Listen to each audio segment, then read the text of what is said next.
Votre attention s'il vous plaît. Cet élément est en lingala.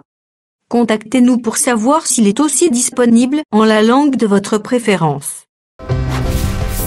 christequality.com. Les cieux sont à la portée de votre main, juste par un simple clic de la souris. Évangile-éternel.com. Conservation et partage de l'évangile éternel. En collaboration avec l'homme de Dieu, le Dr Jacques Moutombo, vous propose de suivre cette vidéo pour votre édification spirituelle. Tous les enseignements du Dr Jacques Moutombo sont disponibles sur christequality.com/jacquesmoutombo.html. Bonne édification au nom de notre commun Seigneur et Dieu Jésus-Christ. Amen.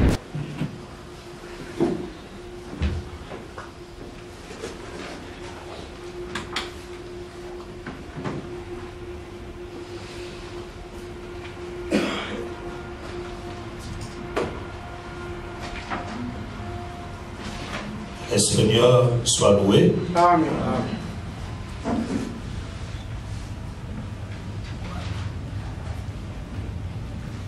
Ndeko azola la mukayo oyo. Soko ke feti olalaka te. Na feti bato nyonso bamosusu bazelaka Thomson wana na mokwanga na 1h du matin azozela mo lala olala te ora bakaboli biloko olia. Et puis soki bapimeli ye yango afashe o na koyaka so feti na bino te bate biloko wana ya feti ezaka elengi boye po ani moto ya Thomson epi bamatokolo nyonso bamatoi nyonso ekwe ekalingami na moto elongwe etikali presque motu ya pamba te kwa na te makemba epi ebela elemba bien te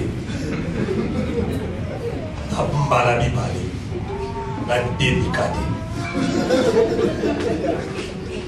okanisi yango lisusu okanisi ebele me ozobundana nango ozobundana juske la nasosela na bayeli ngai epuis yeba kokena fete nzambe mpe azala ayebi kokena o feti me abongisi ke okolia kuna te nzambe okelo mpe feti bien me na programme na ya nzambe ayebi kokolia te okope na feti bozo c'est là-bas au tikelorier au bengi bibishi depuis na yaki on a na liete bibishi on a sauté les lokuna abemi monoko abengi bibishi yaka kero kela ngai sikre kula ezangi yaki ba buti na suka nango na conclusion eloko pesate okomisika nzambe ezaya ngote bo ba ennemi ebele kota na soki ole la feti te total na Bible. Exode chapitre 38, je suis à partir du verset 18. Les rideaux de la porte du parvis étaient un ouvrage de broderie en fil bleu, propre et cramoisi, et à faire les rectors. Il avait une longueur de 20 coudées et sa hauteur était de 5 coudées, comme la largeur de toile du parvis. Tout ça. Seigneur Dieu de grâce, te remercie au service au boulot na butu. Oyo toyo kabilo bana yo, merci nengo sangisi biso. Kola sama soso mo sangisa bana sela mapapuna ye. Merci nengo bepsi ko la miso ti biloko mibale li papembe pe vignon, li papembe so nizoto na vignon makila. To lia so ni tombe na batula to zo bomoi. To telemeli ngwa nyoso satana pamola makoto tukutanga. To bodeli ko na komone Yesu Kristo. Amen. Amen. To peste Kristo mbote na komone Yesu Kristo. Amen. To peste yo mbote na komone Yesu Kristo. Amen. Vraiment exemple balali boso basa la prière ici et d'autres qui étaient ici zambala li boso bande kwa Peru kuna basali feti docteur Keite basepeli et to komisi nzambe pona yango et to moni ke bo porter biso na mitema na bino et to ça vraiment reconnaissant la likamwana to tika lobosa na mo jamais. Dans tous ceux qui sont à Kinshasa, l'église Nabino à Kinshasa, donc on peut ça, ça vaut la bino, peut porter la bino. Amen. Mais en tout cas, ils ont une semaine. Pour visa au Sud-Africain, il va y même la prière, il y a Dieu, en quelque chose, c'est jamais. Pour visa, ils ont la terre. Nanza, vous savez, et si vous avez pour visa, vous savez qui est. Donc, on a des caca, donc, on a la dimanche de Tokabwani et Tokutana l'année prochaine. Que le Seigneur soit loué. Amen. Le sambo c'est le komoko très important dans le moment où on a Nzambe. Mosanto a sambe la kate, n'a évité sérieusement ça Mosanto. Mosanto a gêné la kate, n'a évité sérieusement ça Mosanto. Parce que la vie d'un enfant de Dieu est liée dans la parole et la prière. Ce qui vous a casse la parole et la prière, le diable a voulu gâter parce que le Bitumba est allé. Parce que comment bien dit, vous feront la guerre. Mais promesse c'est ça que Paolo a binoté. Ça dit pas où vous ça bino, mais Paolo a dit. C'est que on dit ça, ils allaient promesse. Ils allaient promesse. Aucun m'a les combattre parce que c'est la vie d'un enfant de Dieu. Et ça promesse. On a dit que babundisa ngaponi ka babundisa ngai. Babundisa ka ko bazomoni lo kwa Nzambe na kati na. Sokoza na yo lo côté mo to babundisa azate. Et puis ngana exalta ka boyi. C'est pe la ka batonga ka. So e batonga ka ote pando regretter bana to ko. Yo batonga ka ote c'est osé lo ote. C'est batonga ka ote. Vous avez le côté. Là, ce que vous avez c'est la casse. C'est que vous avez la casse. C'est que vous avez existé. Pour l'équipe, tu peux m'assurer dans le côté. Comme ici, vous avez le côté. Ce que vous avez rien. Et ce que l'équipe, il faut que tu mettes m'assurer dans le. Il y a des gens qui m'ont dit, c'est comme ça. Il y a des gens qui à réussir déjà la vie, c'est que bazo monayo, c'est que bazo considéré. Ndelo kwa ne continue au sambe la kamingi. Amen. Amen. Comment tu peux marcher sur la terre, on ne te voit pas. C'est grave. Peu pour toi qui pas côté, babé t'as ma solo na côté. J'avais des personnes bateau ngayo. Bazala raté bateau ma côté. C'est vous pesé. Mais tu vas continuer à réunionner. Amen. Amen. Mais les chrétiens sont le bango. Ceux qui passent le complot, il n'y a pas que vous ne pas une été. Ça va boire qui passe le complot. Ça va boire un modèle. Mais ceux qui passent le complot, il n'y a pas que vous ne pas une été. Complot passe le wana et vous ne pas une été. Est-ce que vous l'avez madame? Amen. Nela qui s'attaque, tu es quelque chose sur la terre. Il faut mon anaka. Est-ce que vous l'avez madame? Amen. Il faut mon anaka.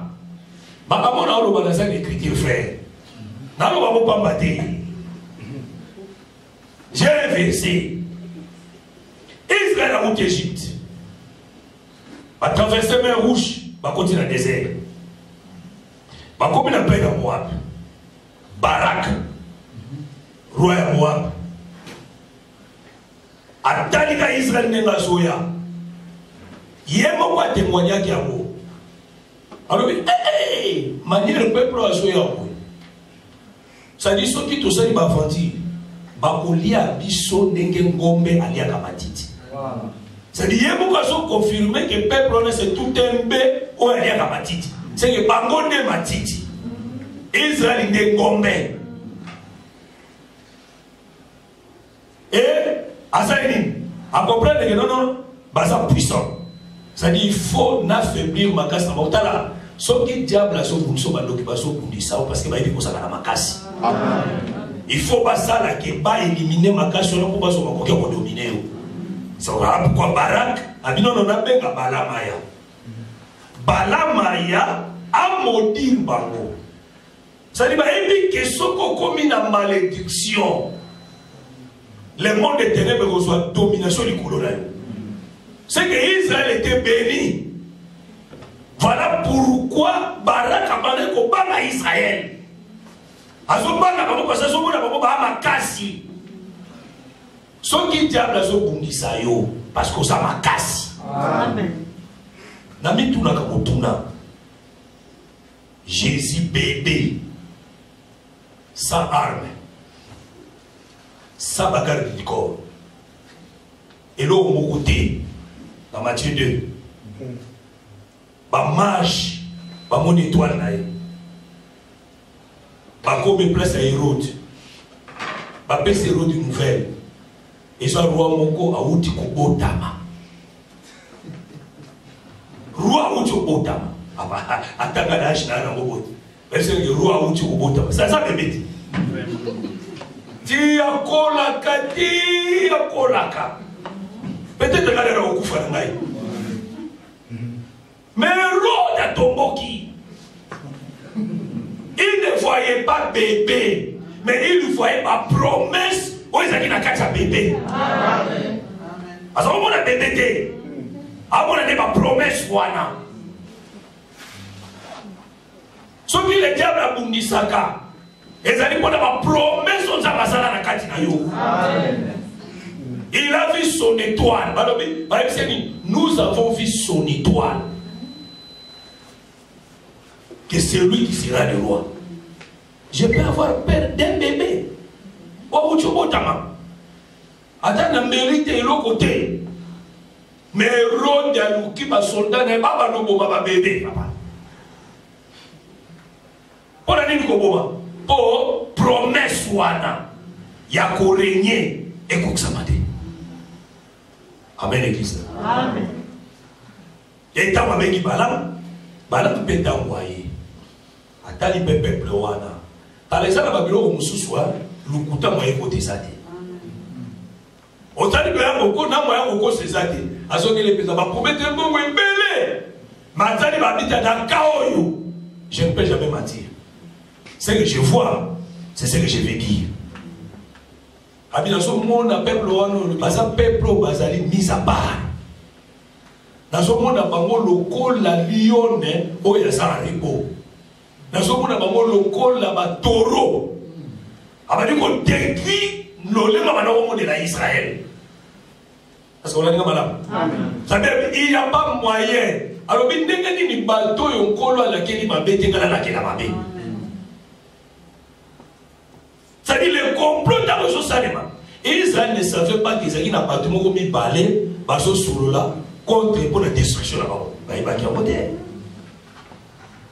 Pourquoi? Parce que Bazaki m'a cassé. Voilà pourquoi un enfant de Dieu marche na yo na samu yawa et ça yabitumba.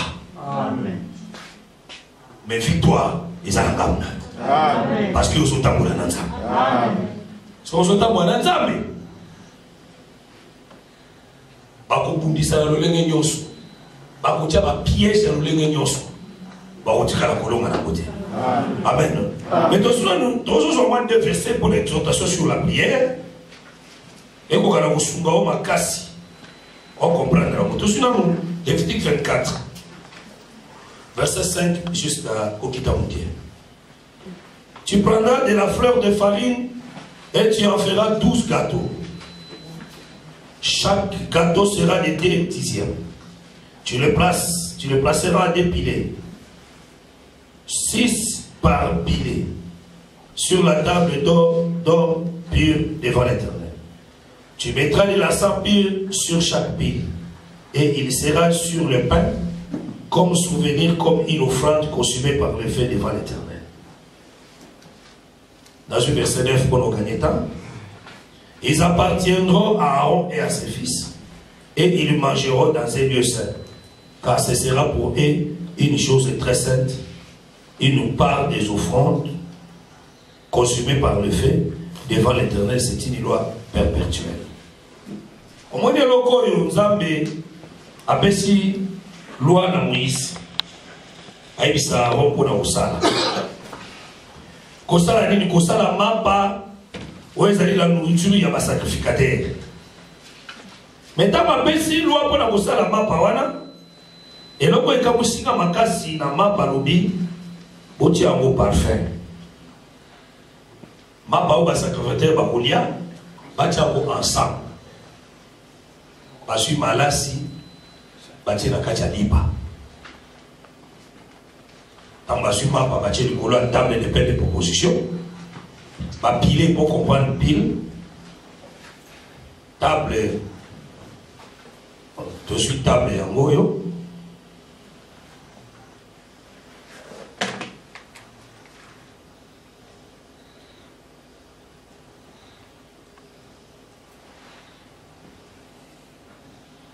Table.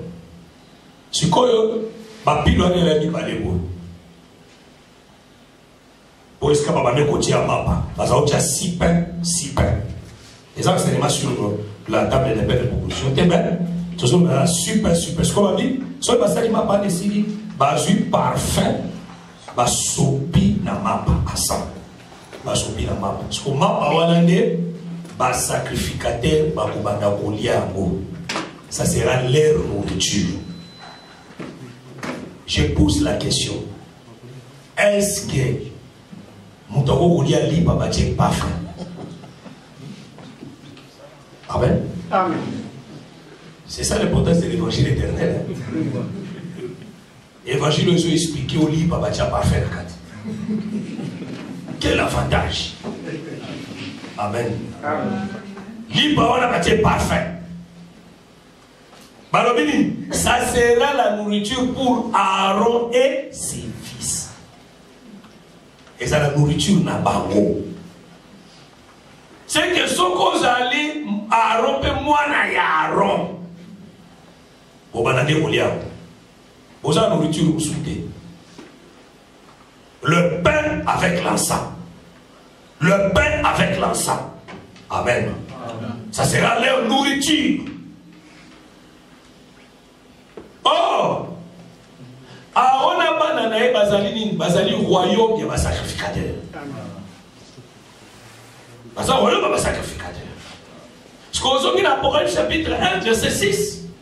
Kuna bazonda lisaete Yesu Kristo na kosopaka na makila na kufa na ekulusu asali biso royaume ya ba sacrificateur. C'est que biso le église tozali royaume ya ba sacrificateur. Oh le frère Pierre Azoloba, nous sommes un sacerdoce royal, une nation sainte. Biso d'église yelo. Ah, je dis réellement biso de cette église.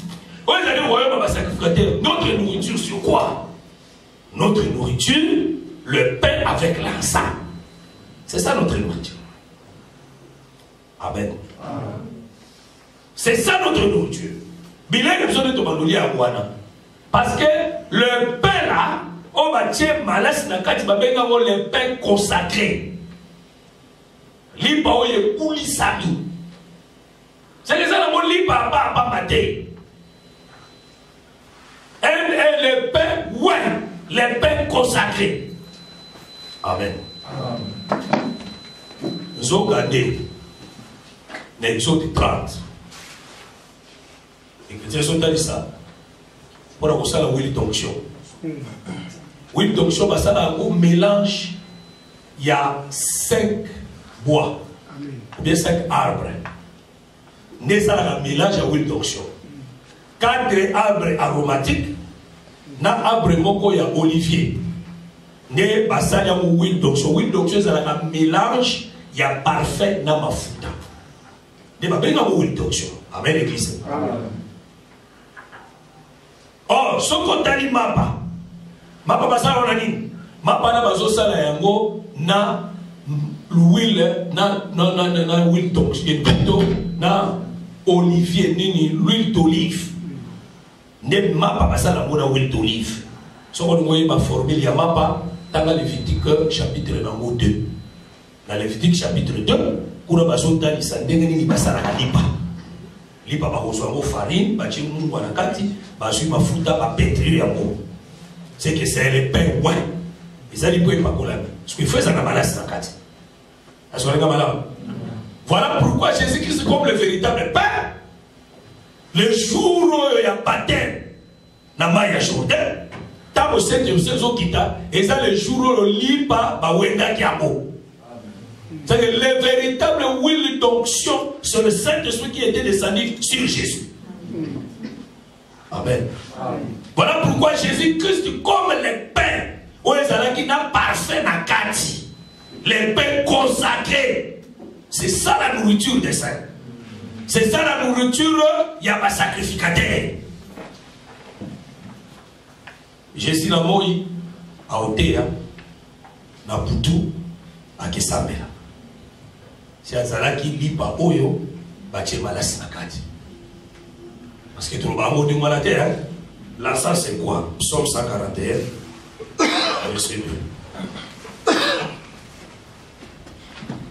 Voilà David Moutazoloba. Que ma prière soit devant ta face comme l'encens, et l'élévation de mes mains comme l'offrande du soir. Tant et ça, l'élévation de mes mains comme l'offrande du soir. Ben, alors, ma prière, et ça la liboso na yo, lokola encens. C'est que l'encens, c'est la prière. Amen. Jésus a dit, je suis le pain de vie et le Saint des ciels. Ce que le pain, c'est la parole. Jésus, comme le pain, où il y a dans malas na kati, a son tamboula dans deux aspects. Na moi, il manifeste la parole, qui est le pain. Na Boutou, à Komata Nikolo Angomba, à Keiko Sambela, il manifeste l'encens. Est-ce que vous avez malade? C'est une des véritables paroles où il y a la prière na kati.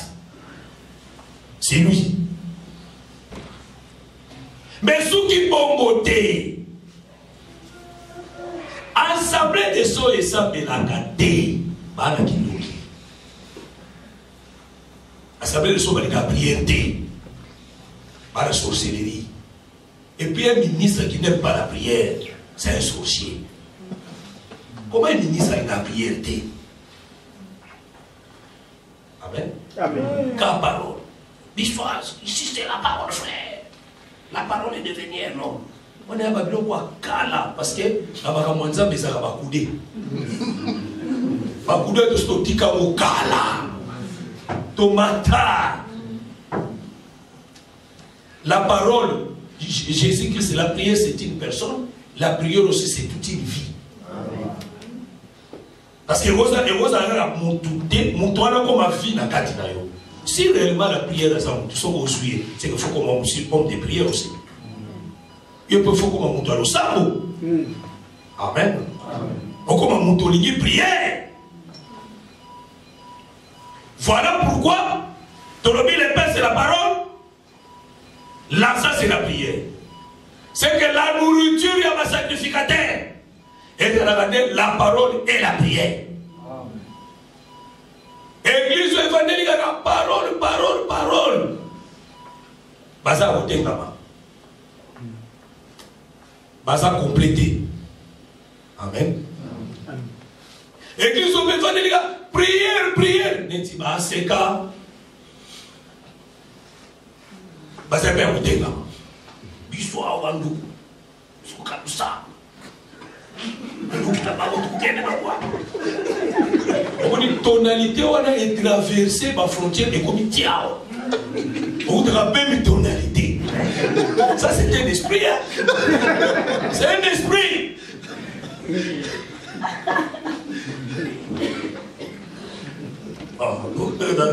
La zone va nous coûter. C'est bien envoyé bien mon bien. Tonalité on a traversé ma frontière. Tiens, et comment un petit marque déposé. Ça c'est un esprit. Or, l'écriture de Bible, c'est lui qui détourne son oreille. Ne peut écouter la loi. Sa prière même, est une abomination. C'est celui qui n'écoute pas la loi. Ata l'obité dès qu'à prière et lui besoin d'abomination. Ça veut dire que toi là sur toi là. Vous savez biso anduku nous savons. Badou na bangou na boutique biso Jésus sauve. Les prières c'est abomination. Amen. Amen. Amen. Amen. À savoir les sembe oyo et n'a qu'à prière té. Il y a trop de possédés. Trop de démons et la vie du péché et ça parce que la prière arrange l'âme d'une personne, même son corps. Nous savons que nous avons un désir révélé à ma peine en autres. Nous savons. Amen. Amen. Parce que pour toi, à mi péché la terre à prière, à que le sous-gaïr. Alors le péché. Et là, il dit que parce que c'est la distraction. Comme ici, ma comme ça, ça peut même ça. Chaque jour, il faut arranger la vie, chaque jour. À chaque moment, chaque instant, il faut arranger la c'est très important. C'est très important. Tu mets de la moto loté.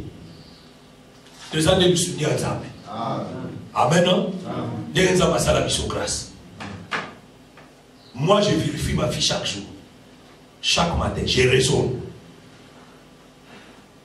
Donc, mon tour pesa aibi ko fana na pesa bezali ezali na ni vika sawana. Parce que ça na ndako na ngai butu na moi chaque jour. Quand elle était à Kinshasa là-bas. Oh, tu as un témoignage. Oh, boy, pour tout ça, même il est solo à Pamba. Même il est solo. Même il est solo à qui, ah, c'est, je t'aime, hein. Eh, sinon, on va dire, non, moi, je je ne peux pas. Pour la nuit. Parce que ton suivi fin d'abisso, ton bon Dieu, on a pas ton bon Dieu, on a pas. Ça veut dire que tu as commis aussi, parce que on a lié à les pains consacrés. Hier, on a commis un pain consacré. C'est lui qui mange la parole et la prière. Il devient un pain consacré.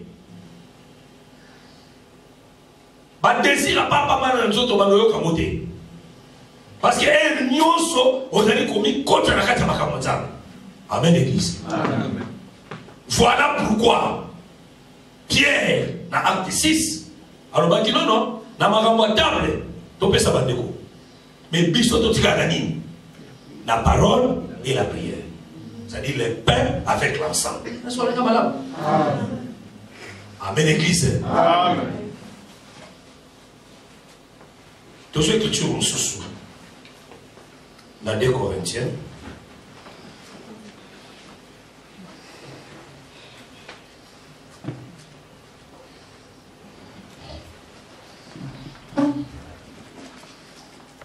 Corinthiens chapitre 11, tout suit verset 27.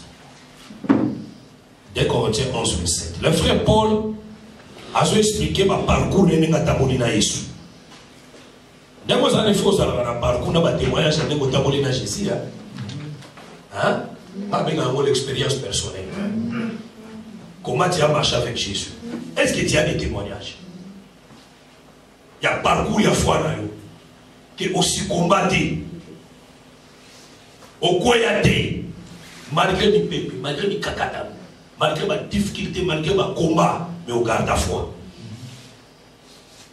Cette expérience, il faut savoir la carte pour moi. Il faut voir le verset 27. J'ai été dans le travail et dans la peine exposée à de nombreuses veillées. Vous avez madame, et là où ils sont intéressés, mes amis, j'ai été dans le travail et puis à de nombreuses veillées, à la faim, à la soif, à des jeûnes multipliés, au froid et à la nudité. Dans ce cas, travail, n'ensuite nombreuses veillées et n'ensuite jeûne multiplié. Amen. Amen. Ça c'est le frère Paul, hein? Le frère Paul, frère. Parce que beaucoup de gens, beaucoup de frères de cet évangile, tellement batanga l'écriture madame té, banga même pour la kisake, pour ça la chaîne de belé ça va effort. Tika, nzambe mon. Là c'est souvent la montée qu'on entend comme on a été, comme on est payé bana. Na Kinshasa to bangi Eve. Donc c'est la première débit, c'est-à-dire de lancer au Banamoussa, tout ça qui est au séminaire. Dernier jour. Et si tu amen, amen, non, on a eu ça ma conseil. Je suis un docteur. Tu as un mot quoi, c'est comme ça là. Commis se sacrifier dans ma chaîne de Tika. On est dans un talent. J'ai senti comme s'il y a un diable qui me parle. Ah, frère, on a exhorté maintenant, j'ai été.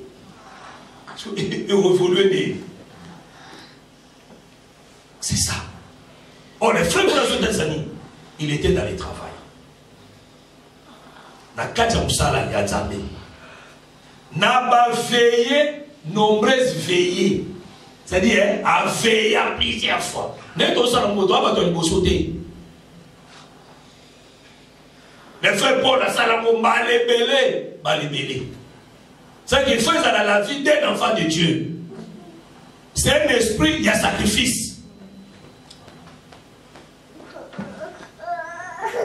Et ça, quand caté, pose-toi Moutouka, pose-toi Naku, dessus, nous sommes les fous, pour la bonne moïna moko spirituel. Bah le sang est sous nayo. Ose la makasi spirituellement. Amen. Pour la colonga be tempérer nyoso eza na saboyo. Ba mi pepe nyoso a péché. Ba mi tumba lolenge na lolenge. Ba le sang est sous kotingi kayoza la makasi. Et puis le soir le béni. Na ba chaîne hein multiplié. C'est-à-dire il multipliait les chaînes.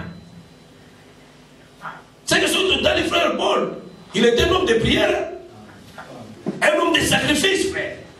Mais soit il voit Paul, frère. Soit il voit Paul. Paul déjà à l'époque, il voyageait en Asie, Europe. Alors que déjà en Europe, alors que déjà en Asie. Est-ce que vous madame? À cette époque déjà. Mais à son maté, il persévérait. La carte à la cheméo. Et puis Paul racontait le roi, racontait le gouverneur, racontait Mathieu Bélé. Yamine. À ça qui n'a pas chaîne multiplié. C'est lui qui marche dans ses chemins, il sera béni. C'est lui qui comprend comment payer les prix à Osala Fenke. Et bien, il faut payer les prix. Il dit comment sacrifice. Surtout dans les disciples. Les disciples, pour les bateau, il y a ma casse à prière, mais autant la Bible. Peut-être que vous avez dit que ça marche. Marche, frère. Et ça va sacrifice, ça va aller mêler. Il y a un boyau, ça va nuit blanche. Vous avez la Bible de 0h à 4h du matin. Autant la Bible. Vous avez ma colo, vous avez passé à Maï, pour la terre, autant la Bible.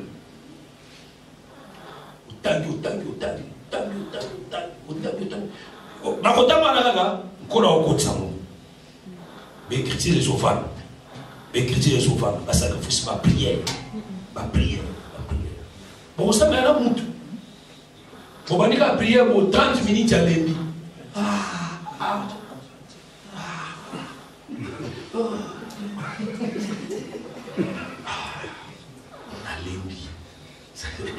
Nous, on faisait ma genou 4, 5 heures de genoux. Ma bolo, on se comme une mouille. Amen. Amen. Amen. So vous avez tout ma cambo, lobi no, et vous allez ma casse. Amen. Surtout vous allez aspirer, vous allez monter. Monter, il m'a comme un monter au la mouningate. Monter, il m'a comme un mot vous bosser. Hein? Il y a vous bosser, il y a vous travailler. Nous on travaille. Bisous, on dit les lots apôtres. Compétition, il y a les lots comment il y a monté ma babé. Au moins, les disciples, nous sommes les disciples, ils ont émergé avant nos jalousies. Ça, c'est la sorcellerie. Bisous, on a bon côté. Bisous, à l'élection, on a dit qu'ils ont excellé. On a peine à commis Koulouka dans les cahiers. Dans les cas propres. Ah, un petit plan, on a des. On a peine à bêta. À côté de la Bible, à côté de ça. Mais oui, nous sommes grandis comme ça. Mounina matina ke azu ba pro wapi na pelo sa tangi be bible na bibi pe no ya ngai pa et to koli bongo et comme ça ba to fa ça reste comme il nous a dispersé mais le soir moko na moko na kwena ya zwe tubi ba e oyo ba bundisa ka baninga basala grâce. Parce que nous doit avoir la grâce à vous dire. Amen. So mon frère, nous avons dit ça. Oh Jésus, mais mon casa malolendo, mon gars il interprète mais mon a la grâce. Nous doit grâce à vous dire ça, mon frère. Amen. Amen. Voilà pourquoi tu dois être fort en prière, fort en parole. Et au moins on a des amis qui font la porte. Amen. C'est 3 jours de prière. Ça, là, mon esprit à sacrifice. Ça, mon esprit à consécration. Au moins, un résultat. Ne suivez personne. Il y a des quotas au moins le bon. Il y a des découragements à Badingate. Si vous avez des découragements à Badinga, vous ressurez. La maman nzambe kolanda kate ko moni o ngai pe na lendi ma mari le longa pe o kenete ah lokwa yo pe le binga pe na tikali fini ya tikali yo continuer ya lendi yo koba est-ce que tu vois madame au moins makambo nzamba ko salela dans 30 minutes to clôturer nga bwana to expliquer qui la porte du parvis. Dans le bas qui la porte, c'est Jésus. Oui, ça dit le chemin. Ça dit, n'importe où on est repos et sali. N'importe où on est bopémi et sali.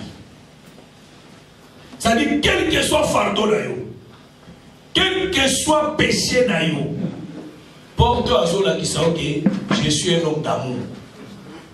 Amen. Naza mutu ya bolingo. Et puis la porte à la couleur bleue. Tosotalisa, c'est la nature céleste. C'est l'homme céleste qui est descendu sur la terre. Parce que mon toit pourrait être big qui ça, à quoi la babelete. Mon toit fallait big c'est fait où t'as la nicolo. Voilà pourquoi le texte qui te le banquet de couleur bleue, c'est la grâce. Où est-ce qu'on se trouve dans la carte porte? Quel que soit ma belle nayo, ce que yo okufate, porte à beta yote, à couper sur le pico. Amen. Mais remarquez ceci. Total ça qui te le qui est de couleur bleue, et ça lui aussi l'ibanga et sa fille.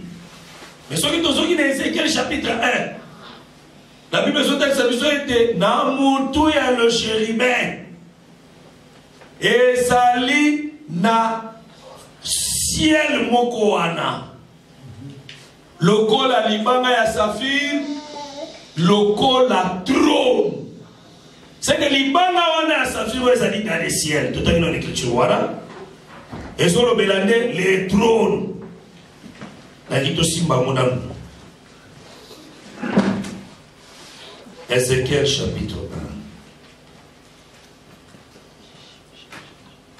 1 Verset 26. Au-dessus du ciel qui était sur leur tête, il y avait quelque chose de semblable à une pierre de saphir, en forme de trône. Et sur cette forme de trône apparaissait comme une figure d'homme placée dessus d'en haut.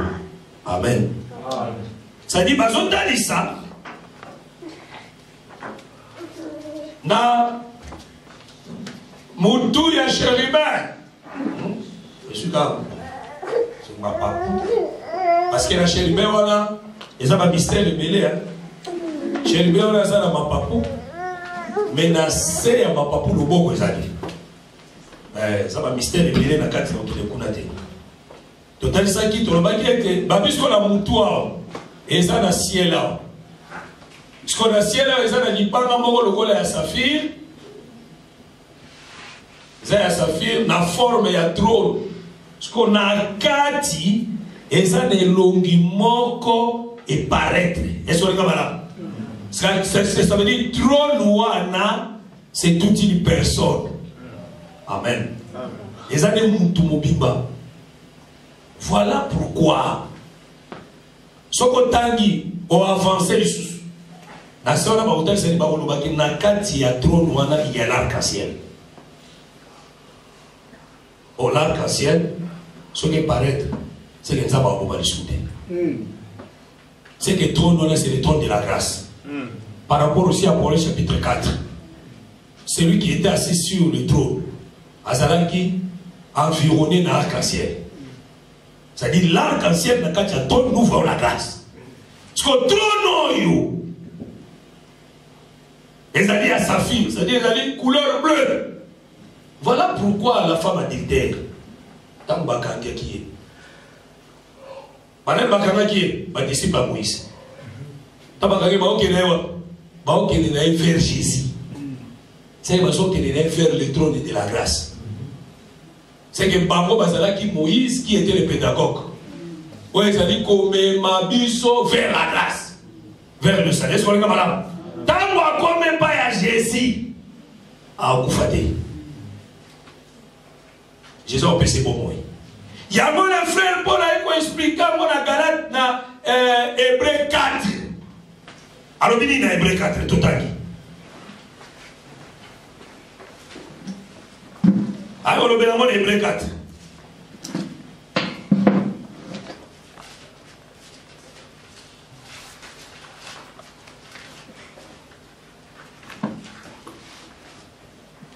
Hébreu 4 dans la Bible, verset 15.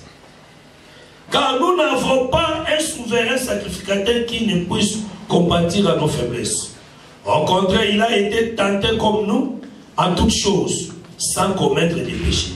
Verset 16. Approchons-nous donc avec assurance du trône de la grâce, afin d'obtenir miséricorde. Ah, ça dit ce qui biso.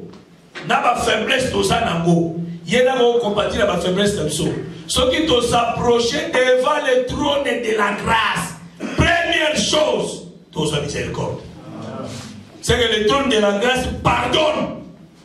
Amen.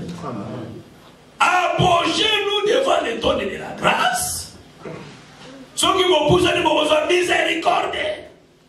Au le trône de la grâce de sa miséricorde, c'est toute une personne.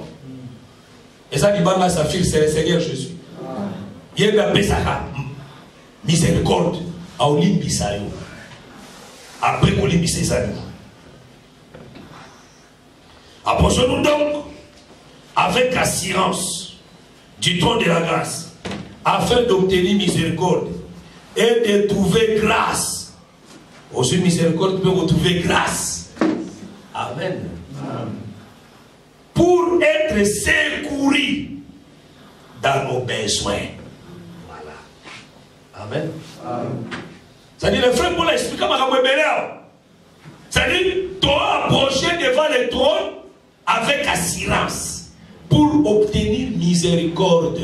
Toi trouver grâce et pas inaye pour nous soutenir biso n'a pas besoin. C'est que après le pardon, Sans qu'on trouve grâce à soutenir leur besoin. Amen, l'église. À soutenir leur besoin. Aïe, Kosangi. Aïe, Kosangi a un problème. Aïe, Kosangi a une difficulté. Aïe, Kosangi a un kakatano. Mais si tu t'approches et pas inaïe, il va pardonner tes péchés. Oh, le trône de la grâce, c'est toute une personne. C'est le Seigneur Jésus. Et donc, dans ce qui est aussi cette porte, et ça va être balai. La porte, ça va faire couler. C'est tout est derrière. Amen. Parce que tout le monde dit les chiffres 20, les chiffres, il y a un moto, ils allaient porter les armes. Oh, moto apporte les armes, mais pas qu'il y ait des gobunda. C'est que c'est tout un guerrier. Voilà pourquoi tout le monde qui a mon J chapitre 5. Vainqueur moko. Bon, on peut se passer balé. Parce qu'en réalité, dans la loi d'Israël, ceux qui ont fait des gobunda bitumba. Dans la loi, il y a des gobunda qui sont balés. Bobo Maga Nibali. Amen. Tu connais la s'il vous plaît. Dans quelques minutes, aussi ça. Quand on a un sacrifice, vous avez besoin d'un pongi. Vous avez besoin d'un sacrifice. Et puis, le système vous besoin de moi bien. Là, on doit me casser. Vous pouvez veiller. Mais vous savez qu'il y a une heure du matin. Les bichons qui disent ça, veillez 5 heures. Ah ben oui. Veillez. Tu m'as dit 22 heures. Puis 5 heures du matin. Si on a posé le bureau, nous sommes pour y aller. Si on a qui n'a pas d'âme. On va s'arrêter là pour la mort. Puis on a moi si vous gagnez porte pour n'est-ce pas? Mais on va s'arrêter là pour tout le monde. Là qui dit. Ok, ouais. Vous avez veillé, n'est-ce pas? Vous avez veillé au Badiola. Est-ce que vous avez veillé?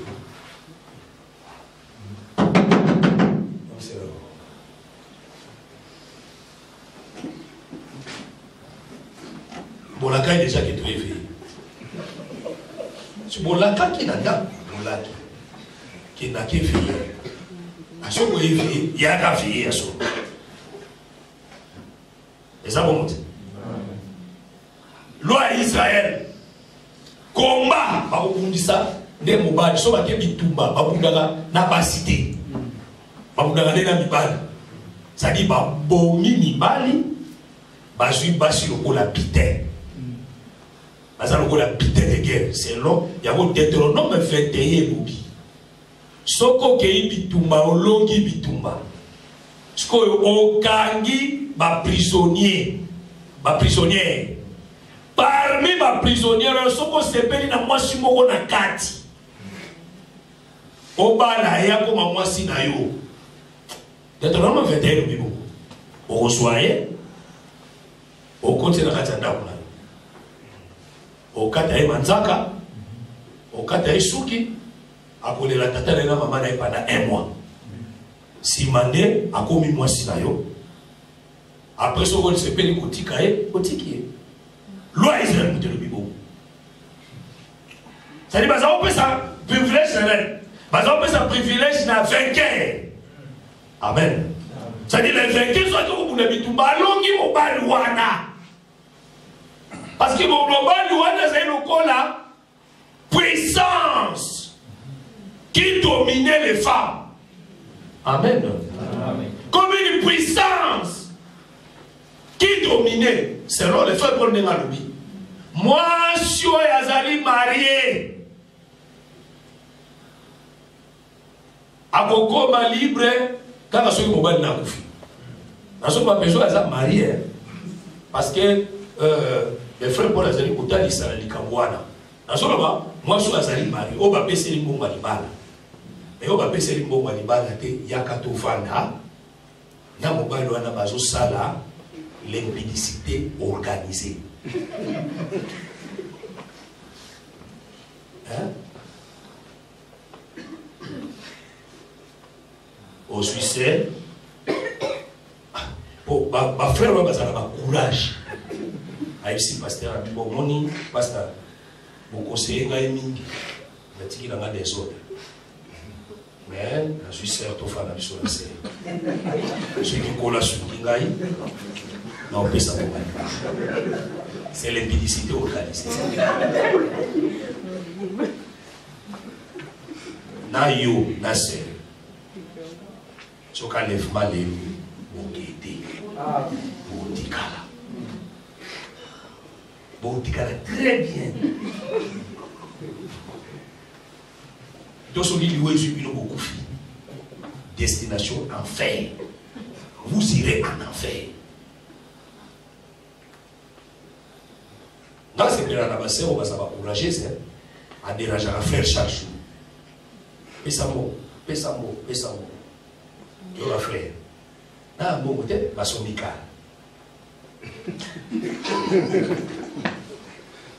Ah, bon, peut-être, ma sommica feste. Amen. Amen. Amen. Comment il y a au cause à moi standard? On est misère à nous faire la naïe. Peu aux osoma, aux somi mutukate, et plutôt aux osoma mutuka, la place où bas la serre. C'est grave, hein? Est-ce qu'on l'a fait? Parce que Colin les a rassis, il y a au péché. Jésus nous a aimés, il s'est sacrifié. C'est ça que le frère Paul a dit dans Romains et dans Ephésiens chapitre 7. Il s'est sacrifié lui-même pour la femme. Sacrifice soit pour la zone, c'est la dot. Amen. C'est la dot pour faire pour la zone. Totalement. Totalement. Voilà mon état amen. Amen vous a la télé. C'est-à-dire toucher la porte. On peut ça m'amener.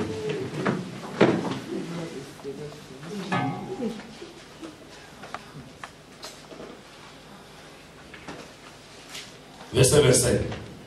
Ephésiens 5. Marie, aimez vos femmes comme Christ a aimé l'Église et s'est livré lui-même pour elle. S'est livré lui-même. Aimer. C'est-à-dire comme Christ a aimé l'Église. Il s'est livré lui-même pour elle. À se livrer pour la moitié. C'est ça l'amour. Amen. À se livrer pour la moitié. Dans le développement de dimanche. Dans le développement de mais dans le quand ils sont bien qui non. C'est une chose là où on va passer là où on va aller là pour valina pour faire des impudicités organisées. Ce qu'on réclame, raté, va le réclamer. Et puis, comment t'es dit?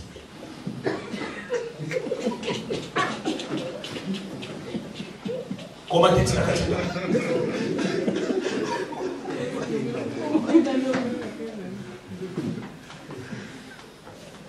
Bateau Saka, il faut valoriser. Amen. Ce qu'on a fait chez nous, voilà le numéro. Voilà un homme sur la catégorie. Chef Azata a le pouvoir de Yaouga qui l'a eu. Ah non, ok. Ah non, pouvoir de Azata a le par rapport à nous. Là, ok, là, c'est un peu de bâtiment. Bon, mais moi, il y a des mots qui sont n'a point y venir. Bon, on a dit, ah, peser ça. Mais puis, sur le Kinshasa, n'a quoi y venir, peser ça. Après ça, rien. Mais il y a la famille de la montée. Azo ben de pour la yoga yoga. Tu comprends qui? Je sors pas. Vous ne ben toi passer la yoga. Avant de couler dans la liste. Avant de couler dans la boco. Rien. Antima. Voilà monsieur. Allez yoga. Je vous vois nous allons yoga qui là. Parce que Léana Rachel Malobi, notre père nous a vendu. Il il a mangé notre argent. Ah, ça veut dire, c'est le père qui a l'autorité. Et nous, que moi, on a nous baliété. Attends, pour faire un mariage et une impudicité organisée. Pouvoir, il y a tata des aganaïs. Les aganaïs, et comme pas une ayo, mon colo est au sa mou malibala. N'est pas du pouvoir naïe wana. Moi, ça y est, le colo est à moi, naïe, à moi, si, à péché au yako. Yo comme si on a l'autorité du colo est à sœur. Mais ceux qui n'ont pas l'autorité, ils ont l'autorité. Ils ont l'église. Moi, je dois l'écouter. N'a pas frère, n'a pas soeur. Ils ont tout guardé.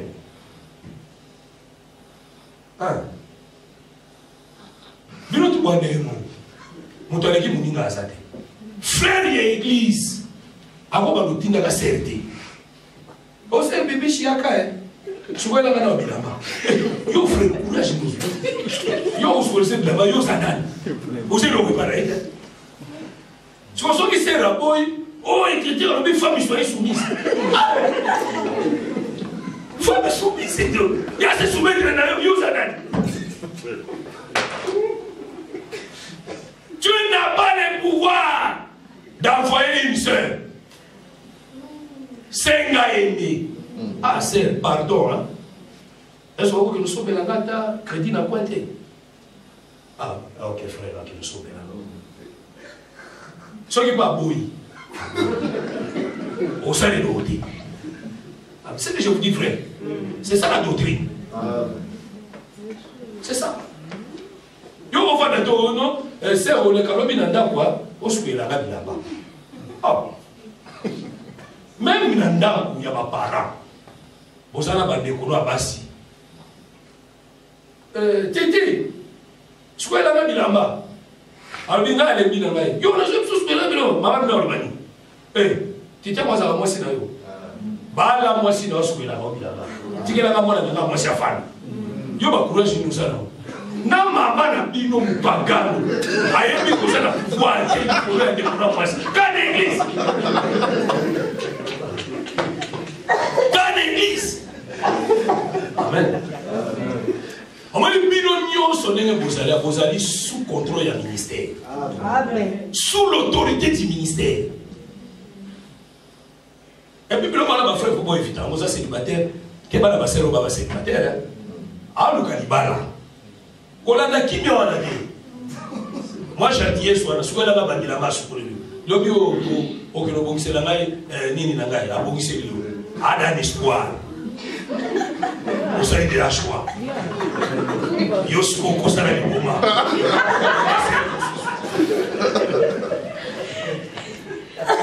C'est ce que je vous dis, vrai. Et ça va comme tout quatre bébés dans le Maman Kambo, tout quatre ans. Oscosola et Bakengaïna, Obala, la Tabalo, sous sa gamme à Salé. Alors, je suis là, tu n'as pas la mère à Gaïpoani. Amen. Amen. Amen. Nakanya moi, dimanche. Amen. Dimanche, c'est notre développement. Amen. Que le Seigneur soit béni. Amen. Mais le frère pour la zone d'Alisake, moi, Shoyo, à mon côté, il va la moussousou, Kaka Oyo, mon bal est à Kofi. Mais ce mon bal est à bon moï, à côté de Balak. Quand son mon bal est à Kofi. Voilà pourquoi Jésus-Christ, avant son mission dans l'Ibala, il faut que mon manan mon bal est soit. Voilà pourquoi il a déstabilisé les diables qui avaient l'autorité sur nous. Amen, Église. A terrassé sur la croix comme le véritable guerrier. Et maintenant, subissons le mariage. Et le Koana, David a salaka mpona iri. Poiso à Barthéba. A comme moi, si naïe officiel, il fallait que maïri. Iri tawa koufi, ne soit sur moi sur Barthéba, aïe comme moi si naïe. Ça veut dire Moussa le reste, ça veut dire Koulousou. Et ça dit Moussa ya kolongi sabiso na bitumba. Ya kolongi sabiso na domination ya ténèbres maintenant arrêter le coronavirus. Parce qu'en réalité, les ténèbres c'était aussi les maris qui dominaient les peuples. Voilà pourquoi Jésus-Christ a dit les ténèbres ne régneront pas toujours. C'est-à-dire, ce qui règne, c'est le mal qui règne, qui domine. Le corps a pour dominer. Christ, comme le vrai mari, véritable lumière, a été dans la ténèbre pour bisoto comme aïe. Des guerriers yewana.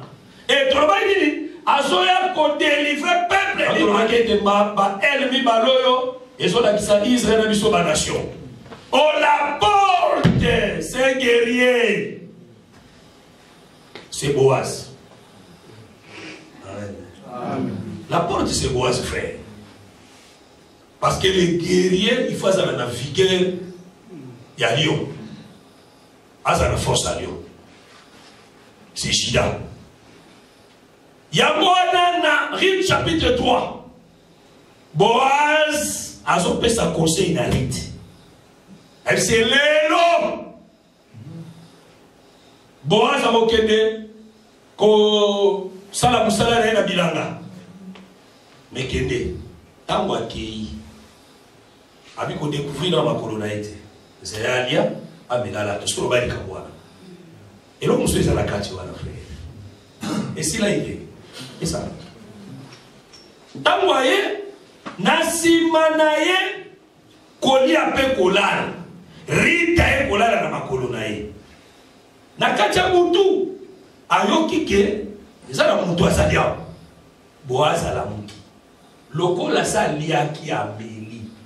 Moyen du sous ça la vite no ezali. Parce que Rita est femme des nations. Selon Lévitique 11, les nations va ça va empire. Or Boaz c'est le lion. Or lion ce qui n'a pas lié et le wambine ko ya liboso la été. Mais le col a liaki, li papé fait, pour les pères, les frères, c'est toute une personne. Ça dit, Nzamba, lié moutou, moutou, Nzamba, lié, ça a des Jésus. Parce que Jésus, il fallait qu'il a apaisé la colère de Dieu. Amen. Tant que Nzamba, lié Jésus, moi, je suis allé à Bissou et tant que je suis allé à Rite, parce qu'il a déjà lion, il a déjà rassasié. Et il a déjà apaisé de sa colère. Moi, je touché sur Rite et Zadé. N'abandonne sur la Rite. Yoka Barbarita ABC. ABC est à ton œil pour moi. Fungola li papu na yo ponangai. A ce que Boaz ça na papu mi balé. Amen. Amen. Fungola li papu moko ponangai. C'est que ça ndeke. Est à ton œil pour moi. A ce que li papu mususu ça na mi akokangama. Et ça pour le mususu. Et ça na Naomi. Tango le jour il y a l'achat. Tango un tel a moi racheter Naomi. Boaz a dit non. Qu'on racheter la Naomi et mon côté. Racheter na Rite. Et tel a dit Bosunangeza mingite pour nous racheter ba on se mi balé. Abi alo kolo kokokate. Yo pesa ngai droit ya l'achat. Ngai na mukoka pour racheter Rite na Naomi. Est-ce qu'on a madame? Amen. Oh, un tel c'est qui? Un tel c'est le frère Moïse. C'est le frère Moïse. Il n'avait pas la possibilité de racheter les deux peuples. Amen. Parce que Moïse n'était pas notre prophète. Amen. Moïse était le prophète d'Israël. Moïse n'était pas venu pour nous faire. Moïse a pour la bichoter. Moïse a pour la libération à Israël. Il y a moi Jésus-Christ était dans le Moïse dans la chair. Alors, je suis israélien. Bokende n'a pas brebis égaré de la maison d'Israël. N'allez pas chez les païens, ni chez les Samaritains. Parce que quand il était vivant, il prêchait en parabole. Au prêcher en parabole, c'est répéter la loi. Il était Moïse de la chair comme ça. Amen. Amen. Amen, l'église. Amen. Voilà pourquoi le col est tel pour racheter tel. Boaz a dit non, Pessanga, il doit arracher. Parce que après, Boaz a dit après yo, on a ça. Mais après y, tout ça, c'est mais si.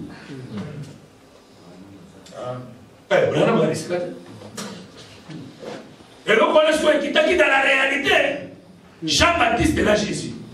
Jean-Baptiste est mort, lui qui Nazareth dignité à Moulanda Sabat Naï. À ce que Nazareth m'a coquille pour racheter.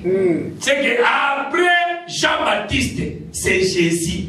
Après Jésus, nous tous sommes azali. Jean-Baptiste, c'est Étienne. Jésus, c'est Boaz. Il y a des années de rachat, il y a racheté 2 peuples. Ruth et Naomi. Maintenant, nous avons rachat pour les bosso et les abisso. Bisso Ruth, ma nation. Nous avons rachat pour les bosso. Voilà pourquoi dans Psaume 60, verset 10 de la Bible, Moab est à la capace, est-ce que ça va sur la maille? Ça veut dire que vous avez sur la maille, vous avez sur la Moab. Amen. Ça veut dire que vous avez sur la maille, ailleurs que sur la Moab. C'est que Moab est à la capace, est-ce que ça va sur la maille? Oh! Ce qui vous donne sur la maille, à la vie là-bas, des frères. Mais Christian le béni, Aziz soulier naïe, avant qu'il y ait un homme. Aïe, qu'on se colle la main, il faut tout, Aziz sabat, on voit qu'il y a un frère. C'est l'évangile éternel. Ah, que le Seigneur soit loué. C'est que nous sommes sur le canton, mais Nzamba, moi, se colle la main. Mais sabat, à moi qu'il y a un homme. Oh, et deux Anan, et deux Esaou. Voilà. Oh, Esaou, c'est le premier fils d'Isaac. Oh, Esaou, c'est un homme fort. C'est que Esaou est Israël. Les lois ne sont pas dans l'issue. Mais le programme à Bobik s'appelle Israël et Zali. À moi, il est sabbat frère. Mais les lois ne sont pas dans l'issue. À ce pour la maille. Ce qu'on tourne Nzambe. On tourne Nzambe. On tourne Moïse. Parce que tu ne peux pas le dire. Et qui tient un moment le bien, dans le 34, Nzambe akunda Moïse, bayebe sika cimetière Moïse ya la ah Nzambe, mais puis surtout hier, mais sur le cimetière Moïse ya la Nzambe akunda yembo kwa sala enterrement ya Moïse, alpha Moïse inde akakundi na Moab, cimetière na Moab, c'est que souvent sur le soto ya Moïse. Beaucoup d'abord à Moab. Oh Moab, des amis, son frère. Si tu veux voir les corps de Moïse, frère, tu vas monter chez les nations. Oh, le corps de Moïse, c'est la parole. Et si quand nous les alliés, c'est que cimetière. Et si quand on Moïse, c'est ça la démission église. C'est que la cimetière, Kuna, va Bible mener ça. Amen. Va t'abord, il va s'arrêter la cimetière de tes frères. Amen. Amen. Amen. Amen. Cimetière. Autant pour Nicolas Batombo. Batomba na katukuna. Ba Manuel so. On a la katukuna. Aïssa. Aïssa qui doit. Mais yo so tabo na Nicolas tombo la kane. Ba ybiata. Ba invité. Ba invité. Ya mon église. Soki Batombo mo ibasé belé. Église za la makiri. Amen. So bato mo mo basé belé et puis c'est fait ça la bakufi. Pour atabani atio. Olo bana wote ko se kufala. Mais so ko sana bo moyo. Bani atio atamu kies. Ah. Oni baso ki atangaibu. Pona kuma ko sambela. Pona église na bino. Dans la couche. À la FIFA. Voilà pourquoi les chants du potier vivant à côté de la chawane. Pourquoi dans la chawane, il faut le premièrement au Koufi. Soko. Koufi, nous continuons à chawane. Mais ceux qui n'ont pas Koufité, au côté de la chawane. Amen, l'église. Et nous, on va aller. Et nous, on va bouiller. Nana sepela kana. Et le bédouana makasi. Na sepela kana makasi. Est-ce que vous avez boyé? Namukini. Baeba Kyo. Dès qu'on dit l'évangile, au Koufi. Amen. Amen. Au Koufi. Il y a un monde qui Azara Mukini. Bah, tout va y aller, n'est-ce pas? Voilà. À Koufi. À Bungite. va changer le lieu du repos. Balongoli un kotoyo, a comme fan à kotoyo. Kuna, va moni souté. Mais kotoyo, va comme mon aïe. Amen. Les agabons. Ce qu'on coûte l'évangile. Évangile est pour mio. Ça dit, parce que nous avons ma boîte. Parce que nous avons ma bangada. Parce que nous avons ma tongi. Parce que nous avons ma impudicité. Parce que nous avons ma évangile est coûté au koufi. Kuna babon c'est-à-dire au lit moins. Au koufi. Au changer lieu d'habitation. Au commun d'église. C'est l'église n'est pas au moment d'ailleurs. Kuna au koufi. Au même moment, la biscuit nous sommes bali. Aux côté. Bah, il faut qu'on fasse on se voit, on se voit. Moi, je pense qu'on se voit, attends, moi, je suis supporter. On supporter. Tu es où? Amen. Amen. Aux awapi. Non, on a besoin d'un paillet au carré, à haute. On a besoin de tout ça, mais là. Au côté de la maman, c'est que mon koufi a sommi la bombe.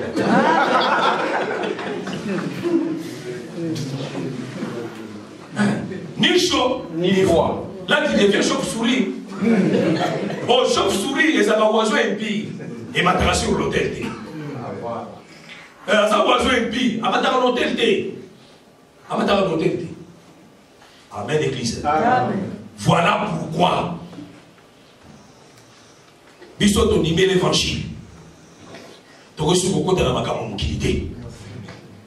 Amen, Église. Amen. Et Boaz a fumé les papous pour la rite. Fumé les papous pour la rite. On les a bisous.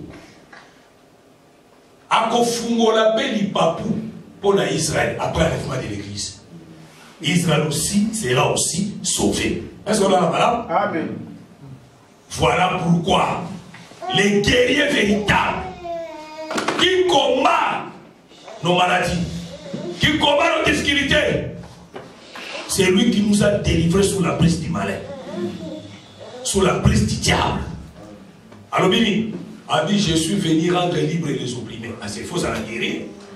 Comment nous rendre libres les opprimés sans sa mobilité? Amen.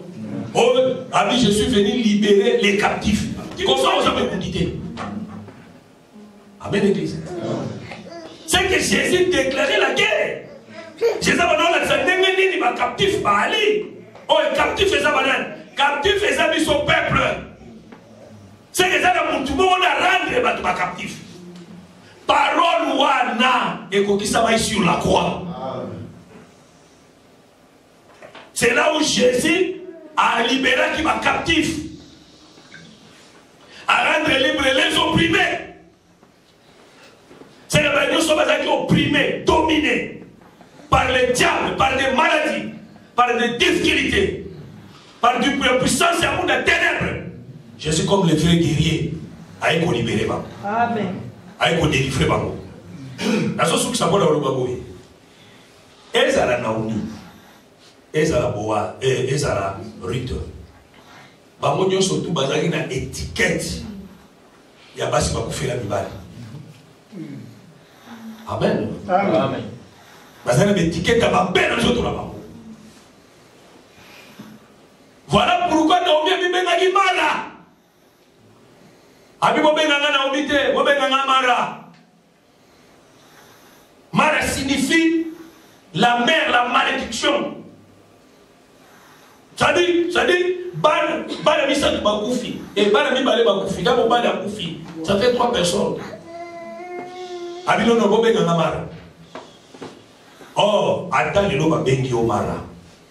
Yeba Kesana Nzete Moko. Et Benda Kamara. Amen. Amen. Amen. Voilà pourquoi les eaux de Mara. Moya Koumena Moya Laïté. Il fallait Moïse soit Nzete, bois. Zamba indiqué, la biswa bois boaka, maï wana nyoso yokoma malamu. Est-ce que vous malamu? C'est que maï ça rappelle partout.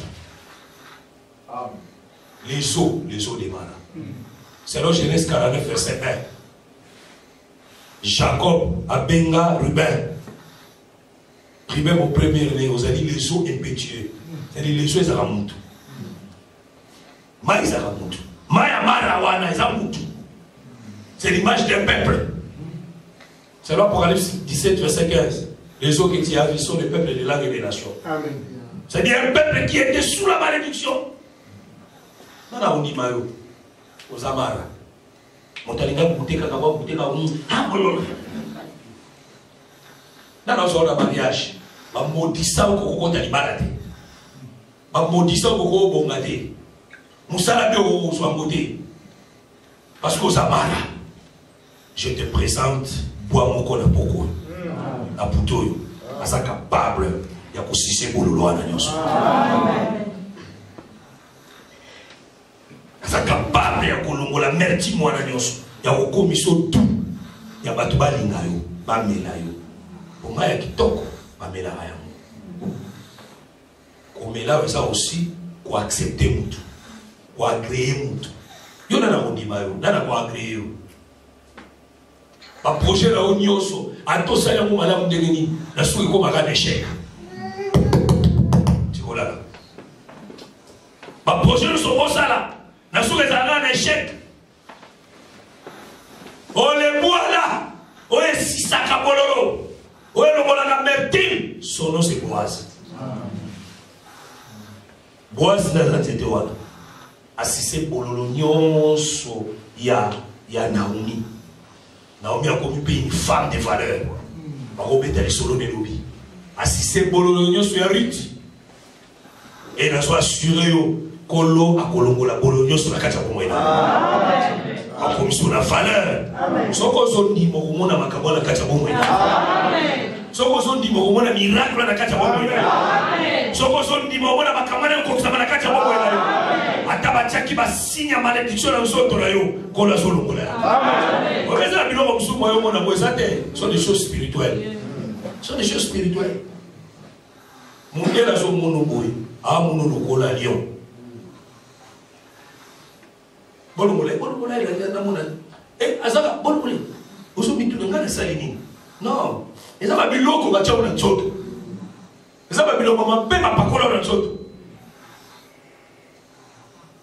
mususu ba mauvaise odeur yoko yoka no abote batunde ba yoka je comprends pas amba suludiente ba kotso ba biloko ni po ba tu ba s'intéresser na yote ba kwa kusapprocha ka bébé na yote mususu munoko batie munoko mabe aka na balangage mabe ba réponse zaka mabe yo ebi na ote ko répondre à batu mabe même toi ça va mangala bo nyoso za pour ni po o s'adhérer na société té ayena boko approcher té asa balangage sec l'hôtel micro.